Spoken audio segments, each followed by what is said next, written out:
जय जय गुणवंत वट्टे आम्ही आलो अचलपूरले गुणवंत महाराजची मूर्ती घ्यायली. मूर्ती घेतली लाखनवाडीच्या मंदिरात आलो. तर काय म्हणता पोट्टे मी तुमचा हॅशटॅग मोठे बाबा सगळी तयारी करून पहिले शिवनीतने आलो. देवाचं दर्शन घेतलं. सगळ्याला म्हणलं चला पटकन तयार करा आपल्या गाडीतनी जाऊन बसून राहू. तेवढ्यातनी काका बम पोहत पोहत आणि आखरी काकान गाडी शिकली. आता थांबलो आम्ही घुसरत नाही तर याने घेतला नाश्ता पण आपल्याला काही नाश्ता चालत नाही. इकडे समोसा कचोरी खाऊ राहिले पण आपण घेतला भाऊ चिवडा. प्रॉब्लेम एवढाच आहे की मला 5-5 10 मिनिटांनी थांबा लागते धार माराले. परत थोड्यात पोहोचलो तिथून डायरेक्ट कवटेत आलो. गजूदाच्या घरी पाणी पेलं. आता डायरेक्ट आलो आम्ही अचलपूरला. इथून आपल्याला घ्यायची होती गुणवंत महाराजची मूर्ती. मंदिरात आलो. पहिले देवाचं दर्शन घेतलं. नंतर आपली जी मूर्ती होती ती मूर्ती पाहिली. मूर्ती घेऊन जा लागते तर पहिली मूर्तीची आरती केली.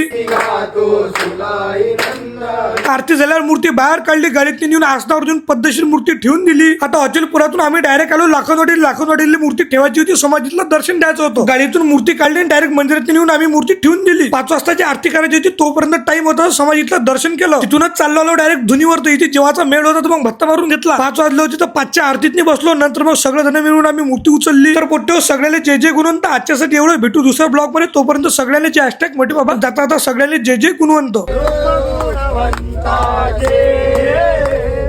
बदलताना मी पाहिले